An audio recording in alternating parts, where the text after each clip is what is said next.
Hello dear students, good morning all of you. मैं Shiva Jain global coaching में आपका हार्दिक स्वागत करती हूँ। डियर स्टूडेंट्स, जैसे कि पुलिस एग्जाम की री एग्ज़ाम की डेट अनाउंस हो चुकी है और हमारे जो माँ पापा का सपना पूरा करने का समय आ गया है और काउंटडाउन स्टार्ट हो चुकी हैं। तो डियर स्टूडेंट्स, हमें अपना 100% देना है और एक सीट पक्की करनी है और अपने वर्दी का सपना पूरा करना है। तो डियर स्टूडेंट्स, जैसे कि हमारी हिंदी प्रैक्टिस सेट कंटिन्यू चल रहे हैं, practice set first, practice set second और ये हमारा हिंदी प्रैक्टिस सेट 3। तो देखते हैं, चलते हैं क्वेश्चन की तरफ।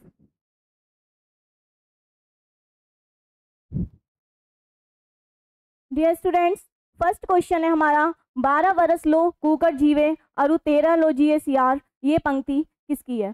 तो डियर स्टूडेंट्स, आपको बताना है कि ये पंक्ति किसकी है। देखते हैं ऑप्शंस क्या हैं। फर्स्ट है हमारा विद्यापति, बी है चंद्रवरदाई, सी है नरपतनालय और डी है हमारा जगनिक कवि। Dear students, A option Vidyapati है, तो आप मुझे बताएंगे विद्यापति की कुछ रचनाएं हैं फेमस, वो कौन सी हैं।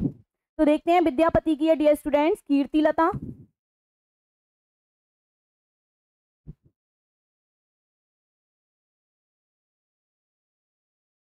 कीर्तिलता और कीर्ति पताका, कीर्तिलता और कीर्ति पताका।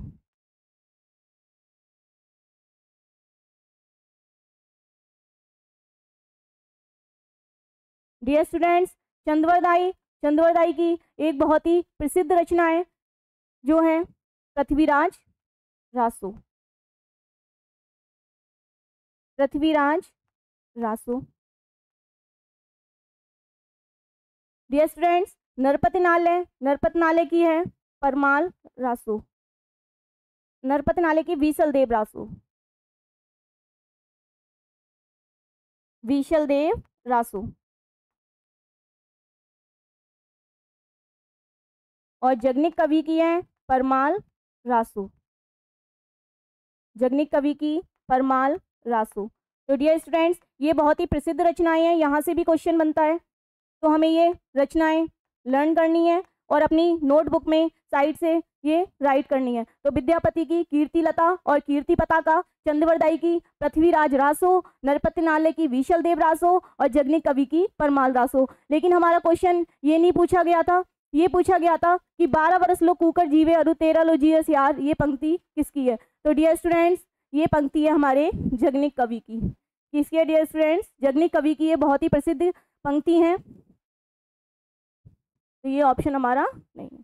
चलते हैं नेक्स्ट क्वेश्चन की तरफ। डियर स्टूडेंट्स, नेक्स्ट क्वेश्चन है वर्तनी से, वर्तनी की दृष्टि से शुद्ध लिखा हुआ है अंतर्धान, सष्टम, सहस्त्र और अनुषंगिक। डियर स्टूडेंट्स, जो सष्टम वर्ड है वो अपने आप में रॉन्ग राइट है, सष्टम नहीं होता है, सष्ट होता है। अंतर्धान ये भी रॉन्ग है, सहस्त्र डियर स्टूडेंट्स ये रॉन्ग है, हमारा राइट ऑप्शन है अनुसंगिक। डियर स्टूडेंट्स, बच्चे जो करते हैं वो मिस्टेक यहाँ करते हैं, वो अनुसंगिक को आनुषंगिक समझते हैं और वो ये वाला राइट ऑप्शन करके आते हैं आनुसंगिक। तो डियर स्टूडेंट, आनुसंगिक वर्ड नहीं होता है,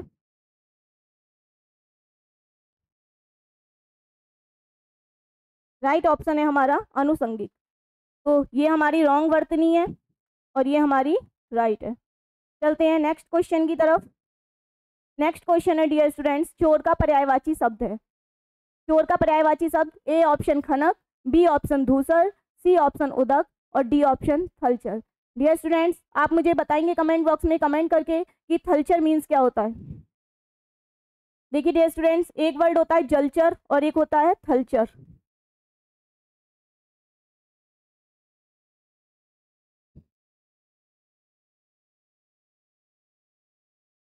जलचर, थलचर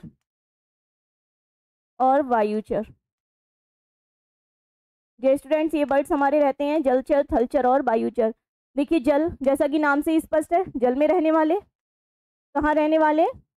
जल में रहने वाले, जल में रहने वाले।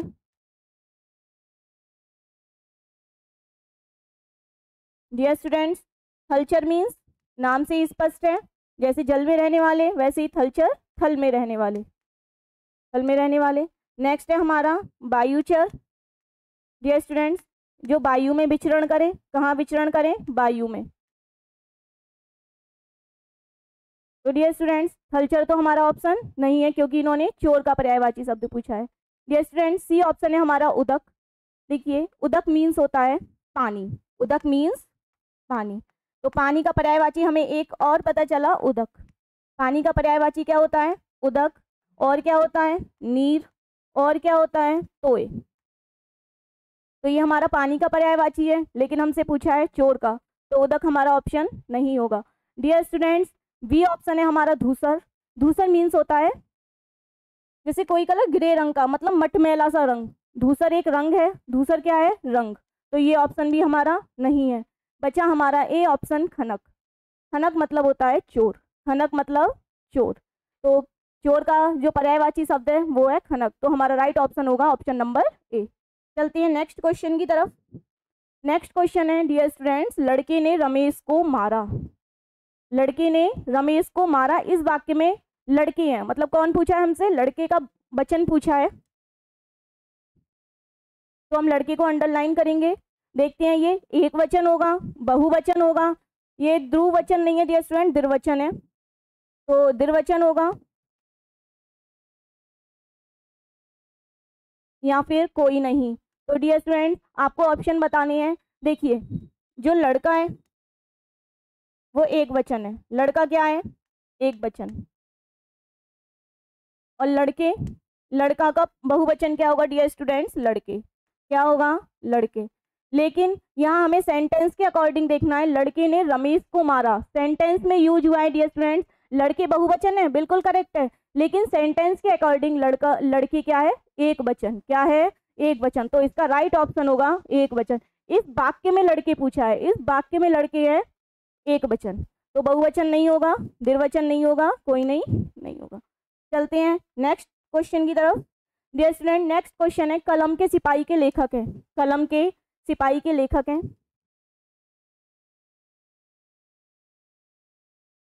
डियर स्टूडेंट्स कलम के सिपाही के लेखक हैं, तो देखते हैं। ए ऑप्शन है हमारा प्रेमचंद, बी ऑप्शन है अमृत राय, सी ऑप्शन है जयशंकर प्रसाद और डी ऑप्शन है सुमित्रानंदन पंत। तो डियर स्टूडेंट्स प्रेमचंद एक बहुत ही प्रसिद्ध कहानीकार है, इनकी कहानियां बहुत ही प्रसिद्ध रही थी। क्या आप मुझे कमेंट बॉक्स में कमेंट करके बताएंगे कि प्रेमचंद्र की जो प्रसिद्ध रचनाएं थी वो कौन सी थी? चलिए देखते हैं डी ऑप्शन से, सुमित्रानंदन पंत। डियर स्टूडेंट सुमित्रानंदन पंत की चिदम्बरा, कौन सी डियर स्टूडेंट्स? चिदम्बरा। ये बहुत ही प्रसिद्ध रचना है इनकी, चिदम्बरा। युगवाणी है, युगपथ है, वीणावाड़ी है, ये सब किसकी है? सुमित्रानंदन पंत की। फिर चलते हैं जयशंकर प्रसाद। डियर स्टूडेंट्स जयशंकर प्रसाद की जो प्रसिद्ध रचना है वो है कामायनी। आंसू है, लहर है, तितली है, झरना है, ये सब किसकी है? जयशंकर प्रसाद की। डियर स्टूडेंट्स लेकिन हमसे पूछा है कलम का सिपाही, तो प्रेमचंद्र की आप मुझे बताएंगे कौन सी होगी? गोदान, गवन, सेवा सदन, रंगभूमि, कर्मभूमि, ये सब इन्हीं की रचनाएं हैं। गोदान, गवन, सेवा सदन, रंगभूमि, कर्मभूमि, ये सब किसकी रचनाएं हैं? प्रेमचंद्र की। डियर स्टूडेंट्स हमसे पूछा है कलम के सिपाही। कलम के सिपाही, इसका जो राइट ऑप्शन है वो है हमारा option number B. Option number B, कलम के सिपाही अमृत राय की एक प्रसिद्ध रचना है। चलते हैं नेक्स्ट क्वेश्चन की तरफ। नेक्स्ट क्वेश्चन है, किस छंद में 6 चरण होते हैं? डियर स्टूडेंट्स ऑप्शन ए है सोरठा, ऑप्शन बी है चौपाई, ऑप्शन सी है दोहा और डी है रोला। तो डियर स्टूडेंट्स यहाँ रोला ना करके कुंडलियां कर लीजिएगा।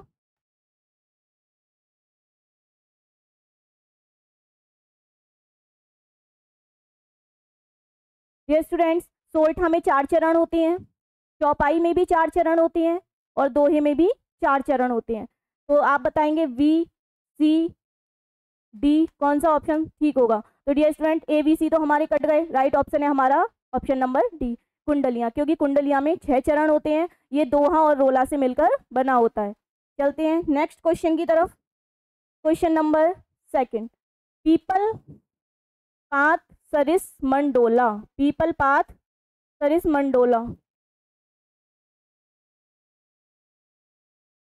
पीपल पात सरिस मंडोला, इस वाक्य में कौन सा अलंकार है? डियर स्टूडेंट्स, हमसे अलंकार पूछा है, तो ऑप्शन ए है उत्प्रेक्षा अलंकार, बी है श्लेष अलंकार, सी है उपमा अलंकार और डी है इनमें से कोई नहीं। तो देखते हैं इनमें से कोई नहीं तो नहीं है।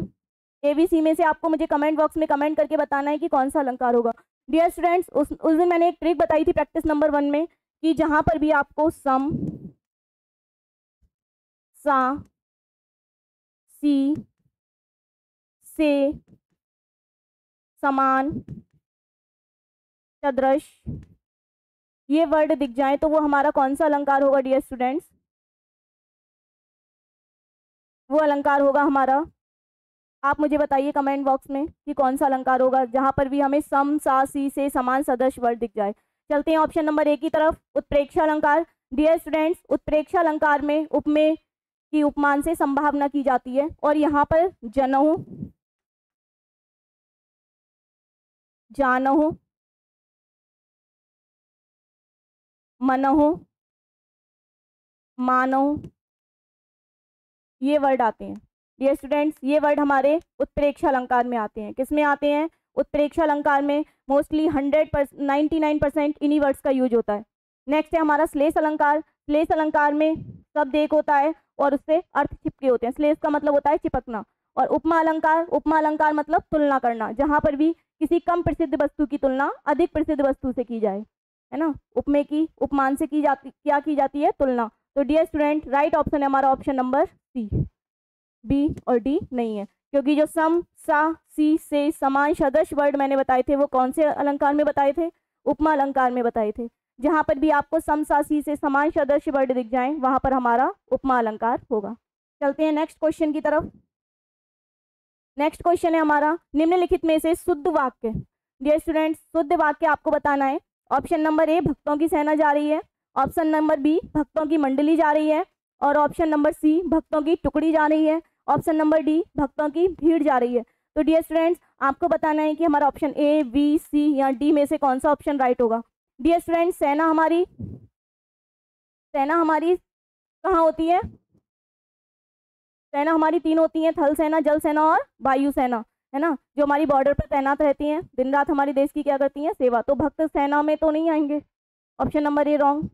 फिर है भक्तों की मंडली जा रही है, भक्तों की टुकड़ी, डियर स्टूडेंट्स, और भक्तों की भीड़ जा रही है। इन 3 ऑप्शन में आपको मुझे कमेंट बॉक्स में कमेंट करके बताना है कि कौन सा ऑप्शन राइट होगा। डियर स्टूडेंट, भक्तों की भीड़ नहीं होती है, भक्तों की टुकड़ी नहीं होती है। डियर स्टूडेंट, भक्तों की क्या होती है? मंडली। क्या होती है? मंडली। तो option number B is the correct option. चलते हैं नेक्स्ट क्वेश्चन की तरफ। आधा तीतर आधा बटेर, आधा तीतर आधा बटेर में कौन सा ऑप्शन ठीक होगा? ऑप्शन नंबर ए, मूर्खतापूर्ण कार्य। ऑप्शन नंबर बी, मनचाहा कार्य। ऑप्शन सी, पूरी तरह कोई काम ना होना। मूर्खतापूर्ण कार्य, बी मनचाहा कार्य, सी पूरी तरह कोई काम ना होना और डी गड़बड़ होना। क्या होना? गड़बड़ होना। तो डियर स्टूडेंट्स, आपको मुझे बताना है कि कौन सा ऑप्शन करेक्ट होगा हमारा। डियर स्टूडेंट, आधा तीतर आधा बटेर मतलब आधा तो तीतर है और आधा क्या है? बटेर। तो मूर्खतापूर्ण कार्य नहीं होगा, मनचाहा कार्य नहीं होगा, इसका मतलब है पूरी तरह कोई काम ना होना। आधा तीतर और आधा बटेर, पूरी तरह कोई काम ना होना। तो हमारा राइट ऑप्शन है ऑप्शन नंबर सी। डी हमारा नहीं है। चलते हैं नेक्स्ट क्वेश्चन की तरफ। Question number 10। क्वेश्चन नंबर 10 कहता है डियर स्टूडेंट, प्रत्युपकार में किस उपसर्ग का प्रयोग हुआ है? देखिए यहाँ पर उपसर्ग पूछा है, लेकिन मैं आपसे एक क्वेश्चन पूछती हूँ, इसमें कौन सी संधि है? प्रत्युपकार में कौन सी संधि है? आपको मुझे कमेंट बॉक्स में कमेंट करके संधि बतानी है। क्या बताना है डियर स्टूडेंट्स? संधि। कौन सी संधि है? डियर स्टूडेंट, संधि हमारी 3 होती हैं, स्वर संधि, व्यंजन संधि और विसर्ग संधि। डियर स्टूडेंट्स, स्वर संधि के 5 भेद होते हैं। और चलिए मैं ये बता देती हूँ कि ये स्वर संधि है। अब स्वर संधि में कौन सी है?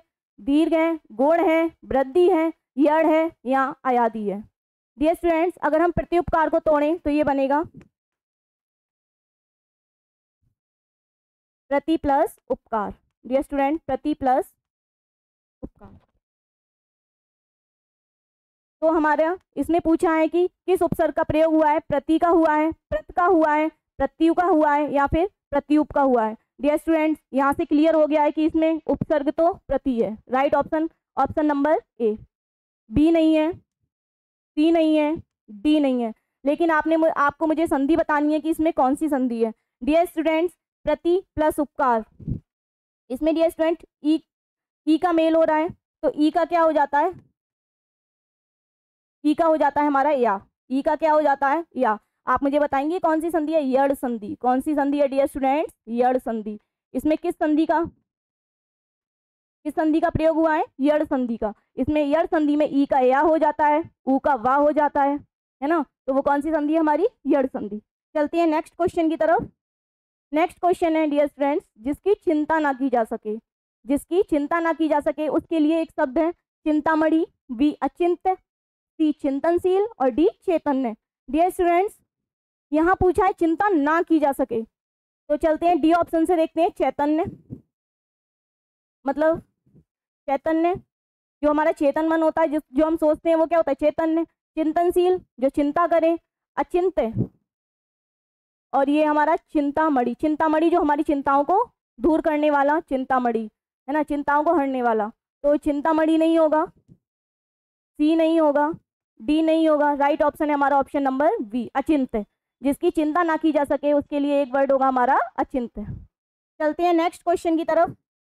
क्वेश्चन नंबर 12, ऊसर का विलोम क्या होगा, ऊसर का विलोम क्या होगा। डियर स्टूडेंट्स, ए बंजर होगा, बी उपजाऊ होगा, सी मरुस्थली होगा, डी उर्वर होगा। डियर स्टूडेंट्स, मरुभूमि को मरुभूमि मतलब जहाँ पर भूमि कैसी हो, उर्वर ना हो, कैसी हो, उर्वर ना हो, तो वो मरुभूमि होगी। उपजाऊ, जहाँ पर भूमि कैसी हो, उपजाऊ हो। और बंजर, बंजर भूमि जहाँ पर उत्पादन क्षमता नहीं होती हो, है ना, जहाँ पर कृषि ना की जा सके वो बंजर है, उपजाऊ है, मरुभूमि है और उर्वर। डियर स्टूडेंट्स, ऊसर का जो विलोम होगा वो होगा ऊर्व। ऊसर का विलोम क्या होगा, ऊर्व। चलते हैं नेक्स्ट क्वेश्चन की तरफ। क्वेश्चन नंबर 13, मोर का पर्यायवाची, मोर का पर्यायवाची मतलब समानार्थी, जो समान अर्थ दे, है ना, ऐसा शब्द बताना है जो मोर का समान अर्थ दे। मयूर होगा, वी कलापी होगा, सी शिखा होगा, डी होगा अरुण शिखा। डियर स्टूडेंट्स, मोर का मयूर तो है, ये आप सभी जानते हैं और बचपन से हम पढ़ते आ रहे हैं, मोर का पर्यायवाची मयूर। तो ये ऑप्शन आपको बी और सी डी में से बताना है कि कौन सा नहीं होगा। ये तो है मयूर, बी सी और डी में से आपको बताना है कि कौन सा ऑप्शन है। कलापी है, सिखी है, अरुण शिखा। डियर स्टूडेंट्स, कलापी मीन्स भी मोर होता है, सिखी मीन्स भी मोर होता है और अरुण शिखा मीन्स होता है हमारा मुर्गा। तो अरुण शिखा हमारा इज द करेक्ट ऑप्शन। चलते हैं नेक्स्ट क्वेश्चन की तरफ। क्वेश्चन नंबर 14, डियर स्टूडेंट, द्वंद्व समास का उदाहरण नहीं है, द्वंद्व समास। डियर स्टूडेंट्स, यहाँ एक वर्ड आया है समास। समास का अर्थ क्या होता है, संक्षेप। क्या होता है डियर स्टूडेंट्स, संक्षेप। देखिए, इसमें दो शब्दों का मेल होता है, किसका मेल, शब्दों का मेल। संधि में किसका मेल होता है, वर्णों का मेल। शब्दों का मेल समास में। डियर स्टूडेंट्स, शब्दों का मेल किसमें होता है, समास में, और वर्णों का मेल किसमें होता है डियर स्टूडेंट्स, संधि में।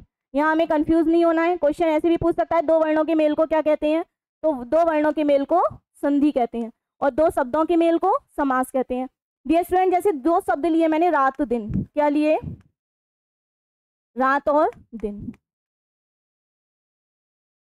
तो इसका जो समास होगा वो क्या होगा, रात दिन। क्या होगा डियर स्टूडेंट्स, रात दिन।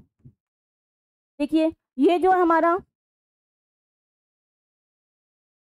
पूर्व पद है, कौन सा पद है डियर स्टूडेंट्स, पूर्व पद, और ये होता है हमारा उत्तर पद। क्या होता है डियर स्टूडेंट्स, उत्तर पद, मतलब पूर्व और उत्तर। अच्छा ये बताइए, प्रश्न हम पहले करते हैं और उत्तर बाद में देते हैं, तो बाद वाला ऐसे याद रखना है हमें, बाद वाला शब्द क्या होगा, उत्तर होगा, बाद वाला शब्द क्या होगा, उत्तर पद, और पहले वाला शब्द पूर्व पद। तो डियर स्टूडेंट्स, रात दिन, हमने दो शब्दों को जोड़ा, क्या बन गया, रात दिन। तो ये हमारे समास के भेद कितने होते हैं, ये आप मुझे कमेंट बॉक्स में कमेंट करके बताएंगे। तो द्वंद्व समास, डियर स्टूडेंट, द्वंद्व समास में दोनों पद प्रधान होते हैं। क्या होते हैं, दोनों पद प्रधान, दोनों पद प्रधान होते हैं। तो आपको बताना है रात दिन होगा, सीता राम होगा, इसने मग्न होगा या न्यूनाधिक होगा। डियर स्टूडेंट्स, रात दिन, सीता राम, इसने मग्न और न्यूनाधिक। देखिए, द्वंद्व समास में दोनों शब्द, कोई किसी से पीछे नहीं रहना चाहता, मतलब दोनों ही कहते हैं कि द्वंद्व मीन्स मतलब दोनों में क्या होना, कंपटीशन होना। वो कहता है, एक शब्द कहता है मैं आगे हूँ, वो कहता है नहीं मैं भी पीछे नहीं हूँ। तो जैसे रात दिन है, क्या है, रात दिन, तो दोनों एक दूसरे का क्या है, द्वंद्व है, तो ये हमारा द्वंद्व समास है। सीताराम, सीताराम में भी दोनों शब्द क्या है, प्रधान है, सीता भी प्रधान है और राम भी, है ना। फिर स्नेहमग्न डियर स्टूडेंट्स, और है न्यूनाधिक। तो बी और ए और बी तो है द्वंद्व समास, लेकिन सी और डी में आपको मुझे बताना है कि किसमें द्वंद्व समास नहीं होगा, स्नेहमग्न में नहीं होगा या न्यूनाधिक में होगा। डियर स्टूडेंट्स, अगर हम स्नेहमग्न की बात करें तो वह जो स्नेह में मग्न रहे, किसमें मग्न रहे, स्नेह में, और डी ऑप्शन है न्यूनाधिक, मतलब न्यून और अधिक। तो हमारा राइट ऑप्शन है ऑप्शन नंबर डी। चलते हैं नेक्स्ट क्वेश्चन की तरफ।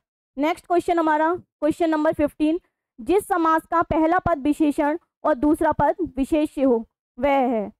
द्वंद्व समास है, कर्मधारय है, अव्ययी भाव है या द्विगु है। डियर स्टूडेंट्स, द्वंद्व समास में अभी हमने देखा दोनों पद प्रधान। कौन से पद प्रधान, दोनों पद। कर्मधारय में आप मुझे कमेंट बॉक्स में कमेंट करके बताएंगे। अव्ययी भाव में डियर स्टूडेंट्स पूर्व पद प्रधान। कौन सा पद, पूर्व पद। अभी मैंने बताया था पूर्व पद क्या होता है, पूर्व पद प्रधान अव्ययी भाव में। और डियर स्टूडेंट्स द्विगु समास में पूर्व पद संख्यावाची होता है। कैसा होता है द्विगु समास में, पूर्व पद संख्यावाची, जैसे चौराहा, पूर्व पद क्या होता है हमारा, संख्यावाची, जैसे चौराहा, तिराहा, है ना, नवरात्रि, ये सब क्या है हमारे द्विगु समास में आएंगे। अव्ययी भाव समास में पूर्व पद प्रधान होता है और पूर्व पद क्या होता है हमारा, उपसर्ग होता है। पूर्व पद क्या होता है, उपसर्ग। क्या होता है डियर स्टूडेंट्स, उपसर्ग। अब कर्मधारय समास में डियर स्टूडेंट विशेषण और विशेष्य होता है। एक पद विशेषण होगा और दूसरा पद विशेष्य होगा। तो राइट ऑप्शन है हमारा ऑप्शन नंबर बी, द्वंद्व, अव्ययी और द्विगु समास नहीं है। चलते हैं नेक्स्ट क्वेश्चन की तरफ। नेक्स्ट क्वेश्चन है हमारा क्वेश्चन नंबर 16, निम्नलिखित में से कौन सा शब्द स्त्रीलिंग है। ए सोना होगा, बी हीरा होगा, सी चांदी होगा या डी पानी होगा। डियर स्टूडेंट्स, मैंने आपको बताए थे स्त्रीलिंग और पुल्लिंग की पहचान करना। हमें क्या करना है, मेरा वर्ड लगा के, कैसा, मेरा या कैसा, मेरा या कैसा शब्द लगाकर क्वेश्चन करिए। जैसे मेरा सोना, मेरा हीरा, मेरा पानी, मेरा चांदी। मेरा चांदी होता है या मेरी चांदी होता है। तो डियर स्टूडेंट्स आपको मेरा वर्ड लगाकर क्वेश्चन करना है। और नेक्स्ट है कैसा, जैसे कैसा सोना, कैसा हीरा, कैसा पानी और कैसी चांदी। तो डियर स्टूडेंट्स मेरा और कैसा दो वर्ड है जो आप लगाकर अगर आगे क्वेश्चन करेंगे तो आपको स्त्रीलिंग और पुल्लिंग पता चल जाएगा, है ना। तो आप क्वेश्चन करते हैं, देखते हैं। मेरा पानी, मेरी चांदी, मेरा हीरा, मेरा सोना। तो राइट ऑप्शन है ऑप्शन नंबर सी, मेरी चांदी। चांदी क्या है, स्त्रीलिंग है। चलते हैं नेक्स्ट क्वेश्चन की तरफ। क्वेश्चन नंबर 17, राम द्वारा पढ़ाया जा रहा है। राम द्वारा पढ़ाया जा रहा है, इस वाक्य में कौन सा वाच्य है डियर स्टूडेंट्स। ए है हमारा कर्मवाच्य, बी है हमारा भाववाच्य, सी है हमारा कृतवाच्य और डी है हमारा उपयुक्त सभी। डियर स्टूडेंट वाच्य तीन होते हैं, ये तो क्लियर है। कर्मवाच्य होता है, कृतवाच्य होते हैं और भाववाच्य होते हैं। तीन होते हैं। कितने होते हैं डियर स्टूडेंट वाच्य, तीन। अब डियर स्टूडेंट्स ए ऑप्शन है हमारा कर्मवाच्य। कर्मवाच्य में कर्म की प्रधानता होती है। किसकी प्रधानता होती है डियर स्टूडेंट्स, कर्म की। फिर है बी ऑप्शन हमारा भाववाच्य। भाववाच्य में भाव की प्रधानता होती है। और सी ऑप्शन है हमारा कृतवाच्य। कृतवाच्य में कर्ता की प्रधानता होती है। तो राम द्वारा पढ़ाया जा रहा है। डियर स्टूडेंट्स जहां पर भी आपको द्वारा वर्ड दिख जाए वो हमारा राइट ऑप्शन होता है कर्मवाच्य। जैसे मेरे द्वारा लिखा जा रहा है, सीता द्वारा गाया जा रहा है, वो हमारा कौन सा होता है, कर्मवाच्य। अगर ये कृतवाच्य होता तो इसका सेंटेंस बनता राम पढ़ाता है। कौन पढ़ाता है, राम पढ़ाता है। तो राम पढ़ाता है कृतवाच्य। जैसे हम इंग्लिश में एक्टिव और पैसिव पढ़ते हैं, है ना, तो पैसिव वही हमारा कर्मवाच्य होता है और एक्टिव होता है हमारा कृतवाच्य। अगर कृतवाच्य होता तो क्या होता, राम पढ़ाता है, राम पढ़ाता है। तो इसका और करेक्ट ऑप्शन है ऑप्शन नंबर ए। चलते हैं नेक्स्ट क्वेश्चन की तरफ। नेक्स्ट क्वेश्चन है हमारा डियर स्टूडेंट्स, निम्नलिखित में से कौन सा गुणबोधक विशेषण नहीं है। डियर स्टूडेंट्स विशेषण हमने बताया था पिछली दो प्रैक्टिस सेट में, हम एक्सप्लेन कर चुके हैं। विशेषण होता है डियर स्टूडेंट जो संज्ञा और सर्वनाम के आगे लगकर, कहाँ, संज्ञा सर्वनाम के आगे लगकर उसकी क्या बताते हैं, विशेषता। संज्ञा सर्वनाम की क्या बताते हैं डियर स्टूडेंट, विशेषता।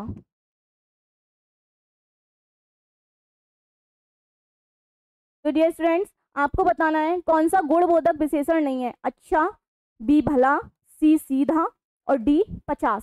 डियर स्टूडेंट्स अच्छा लड़का, भला आदमी है ना, सीधा लड़का, तो इसमें देखना है हमें, और 50 पुस्तकें, 50 पुस्तकें। डियर स्टूडेंट्स हमने देखा अच्छा, भला और सीधा संज्ञा और सर्वनाम की क्या बता रहे थे, विशेषता, गुण बता रहे थे।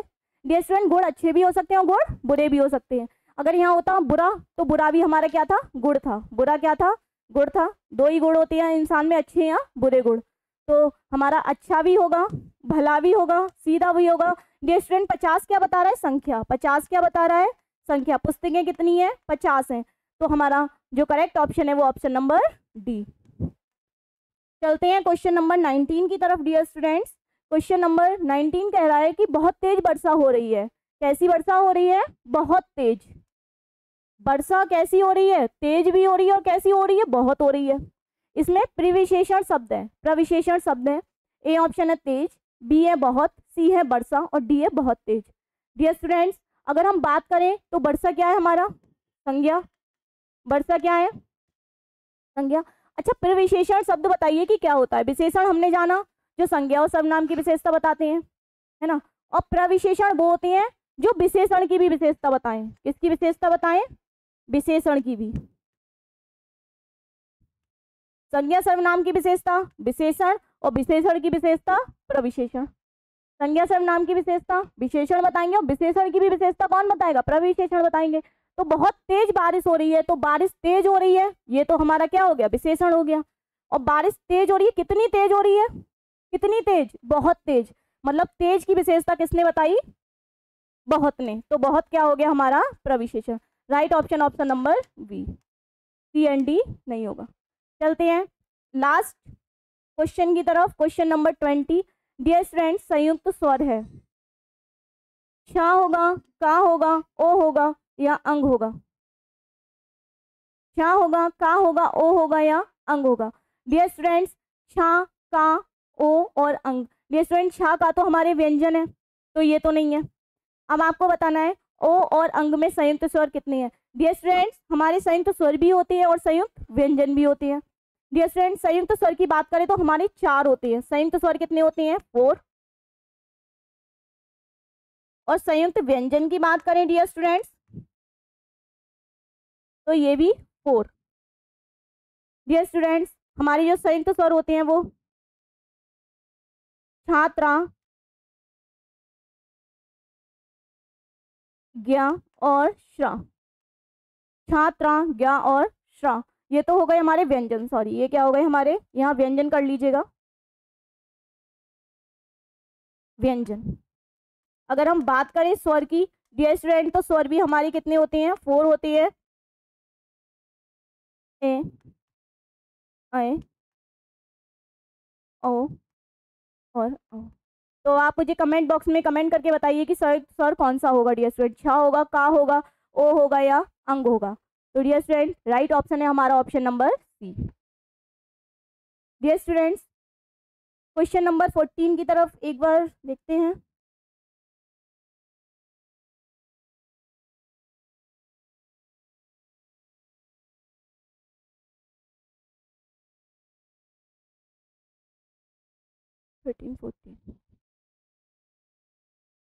डियर स्टूडेंट क्वेश्चन नंबर 14 द्वंद्व समास का उदाहरण नहीं है। रात और दिन, दिन और रात, न्यून और अधिक। तो डियर स्टूडेंट्स इसका ऑप्शन ठीक है, करेक्ट है। ओके तो आज हम अपनी क्लास यहीं पर स्टॉप करते हैं और मिलते हैं एक नए प्रैक्टिस सेट के साथ, practice set number 4। Dear student आशा करती हूँ कि आप अपनी तैयारी अच्छे से करें और अपने माँ बाप के वर्दी का सपना पूरा करें। Thanks for watching.